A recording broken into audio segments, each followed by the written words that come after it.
For centuries, people have believed that there are cosmic archives that contain information about the history of humanity and our future.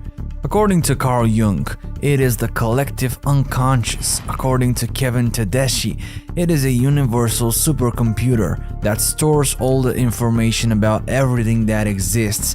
And according to the prophet Edgar Cayce, we are dealing with the Akashic Records. According to Edgar Cayce, the Akashic Records are the supercomputer of the universe that contains all the information about everything that exists. The Akashic Records are a field of energy that holds past, present, and future knowledge of all things, and it materializes everywhere at the same time. Each element within this global field has its own individual energy fields that can interact in numerous ways. Compare the Akashic Records to the Wi-Fi network. We cannot see it, yet we know it is all around us. It is something invisible to the eyes, but if you connect to it, you can get infinite information. And as Nikola Tesla says, if you want to discover the secrets of the universe, think in terms of energy, frequency, and vibration. The Western religious philosophy called Theosophy refers to the Akashic Records as Akashic Notes or Akasha's Library. It views the records as a collection of all knowledge and history stored in the etheric plane. This collection is the holographic record of the mental space-time continuum, regardless of the form in which it is expressed. The ancient Greeks called it the vision of Pan, the Chinese the Great Tao, and the Hindus the Atman consciousness. The figures of God, goddess, and a demon which appear in the early stages of awakening are recognized by Carl Jung as archetypes of the collective unconscious and are considered to be victors from the dream by primitive people. In phenomenology, they are seen as the initial impulse, the beginning of manifestation.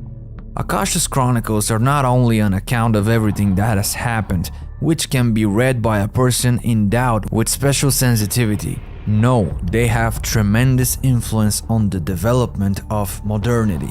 Akasha is one of the cosmic principles. It is plastic matter, creative in its physical nature, unchanging in its physical principles. It is the quintessence of all possible forms of energy, material, psychic, and spiritual. It contains the seeds of universal creation, yielding shoots under the impulse of the divine spirit. The term Akasha first appears in the writings of Helena Blavatsky, which was introduced into the language of Theosophy in the 19th century. She characterized it as a type of life force, also referring to the indestructible tablets of astral light, recording both the past and future of human thought and action. The idea of Akasha was then further explored by Alfred Percy Synod in his book Esoteric Buddhism. The Buddha teaches that those things are eternal, Akasha and Nirvana.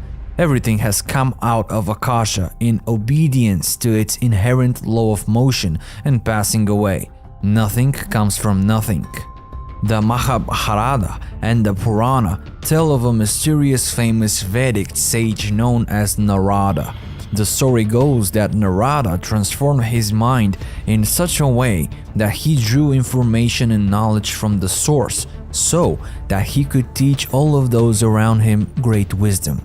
Narada had a connection to the pure knowledge that is the foundation of the cosmic order. He had the ability to directly enter and receive information translated into understandable language. Another ancient entity that has also been in contact with the records is the Egyptian god, more commonly known as Thoth or Hermes Trismegistus. Before being designated as a god, Thoth was the first great Egyptian philosopher, discoverer of the mysterious ancient schools, and author of over 40 writings including the Book of Thoth, the Emerald Scrolls, and the Divine Pymander. To the Egyptians, his knowledge was so great and he was so admired by all that at first they identified him as the messenger of the gods. After a while, they included him in the Egyptian pantheon of gods. Again, as Tesla says, the day science begins to study phenomena of a non-physical nature also, it will make more progress in a decade than it has in all the previous centuries of its existence. But are we even ready to reflect on these words, or are we still afraid of the unknown? After years spent studying the nature of electromagnetic and gravitational fields, Nobel Prize nominee Dr. Erwin Laszlo announced that he had found proof of the Akashic field. He starts from the discovery of the quantum zero point, which is a field that exists all around us. We cannot see it, but we can detect it indirectly. This is also shared in Albert Einstein's work We Know It Exists. Dr. Laszlo proposed that this field not only carries physical information about the physics of the universe, but also a lot of information about the mental side of things.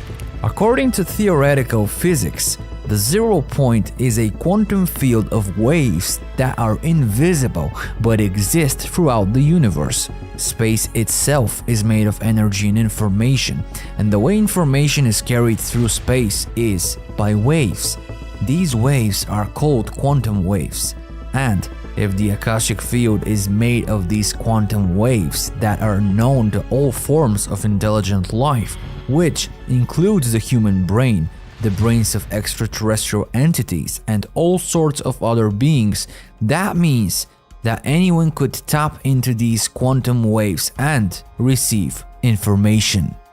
Almost 2 decades after Laszlo's occultation, Nobel Prize-winning physicist Richard Feynman published his incredible work in the direction of quantum physics, the strange theory of light and matter. In it, he develops the idea that electrons in our brains can be activated and informed by quantum waves, influencing our thoughts and our subconscious. Richard also talks about the idea that subatomic particles, no matter the distance between them, can still influence each other through the instant transmission of information.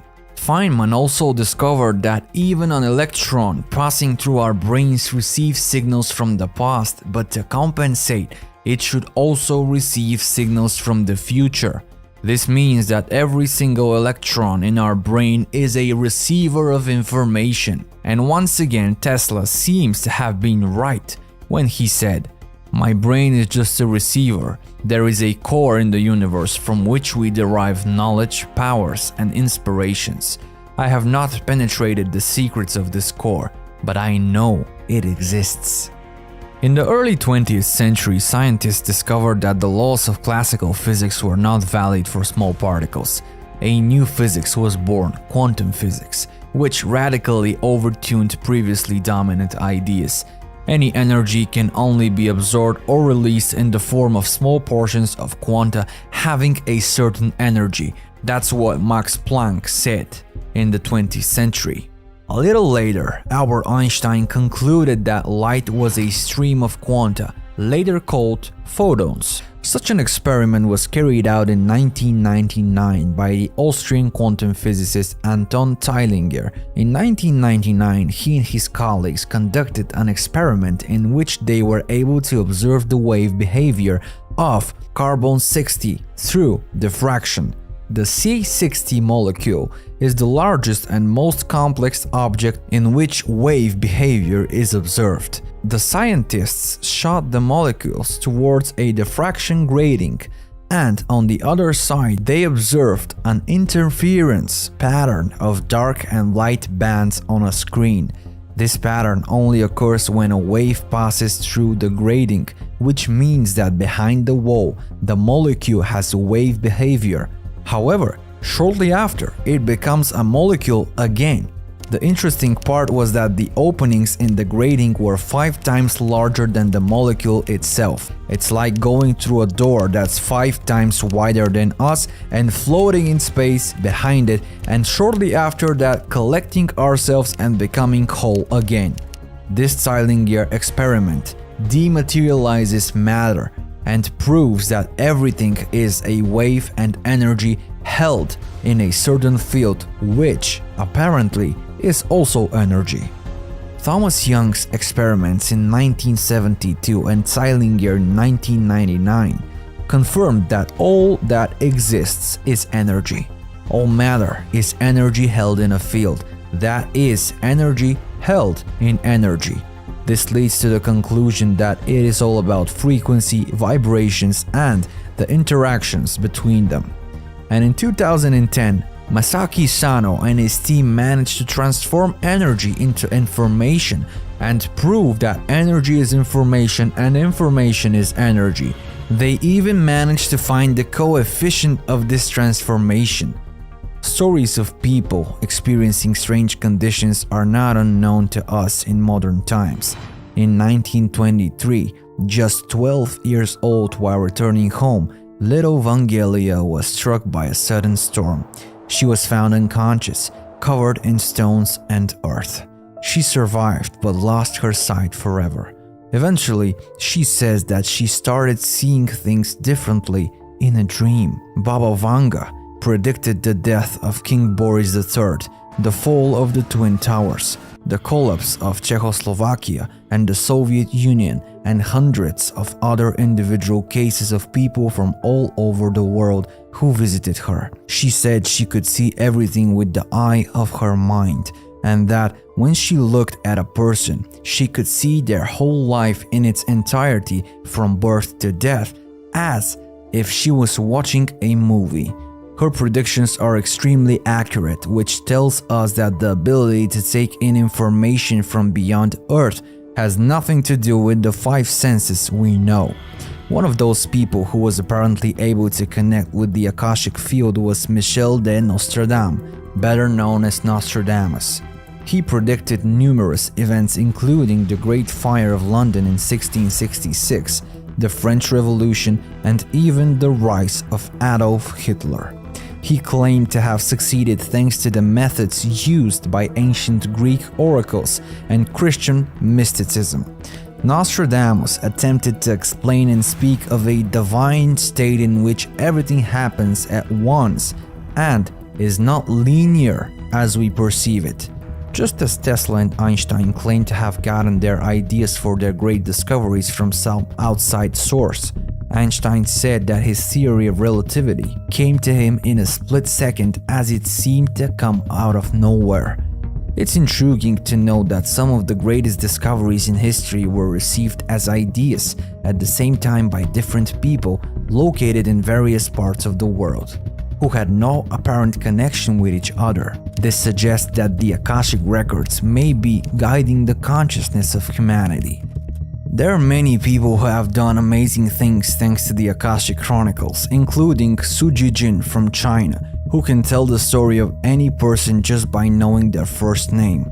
According to what we can find in most spiritual books, the Akashic records also bear the name the Book of Life, as it contains every thought, word, intention, emotion, and desire of the soul. It is very important to understand the concept that the Akashic records are actually no different than the energy information potential of the universe, or the unity consciousness, God, the source, the universal Om, the collective consciousness, the universal mind. In fact, we can say, if it's easier to you, that these are living, changing documents for each of us, but they do change with us. They evolve with us, along with the choices we make every moment to complete the picture of our own lives. They contain an infinite amount of information that can always be used, accessed, and realized by ourselves. Let's imagine a forest with an infinite number of trees filled with an infinite number of delicious apples. Each apple holds the key to a different experience. Each tree symbolizes the themes and tasks we set ourselves to be able to experience as a higher being. When we want to know a particular piece of information, we simply need to connect with that particular tree and that particular apple. They're all available to us, and it is a matter of desire for exploration, development, and compassion to obtain what we desire. Sometimes the information will not be complete, and sometimes it will sound illogical, but that is because it is beyond time and space, therefore beyond our own understandings, limitations, and filtrations of the world. For example, when something happens to us that we would describe as a bad situation or a difficult challenge, it is usually our higher mind that gives us the opportunity to evolve. Eventually, we realize that we are both the higher mind, the person, and the source of all that is in the oneness. And it is only the focus on what we desire that also determines what will happen. Seen from this perspective, we become the magicians of reality. That is why it is said that the Akashic records are like a huge labyrinth and it is impossible to determine their nature or their type. The only objective way to read this information is to exclude the logic of what we know as the ego.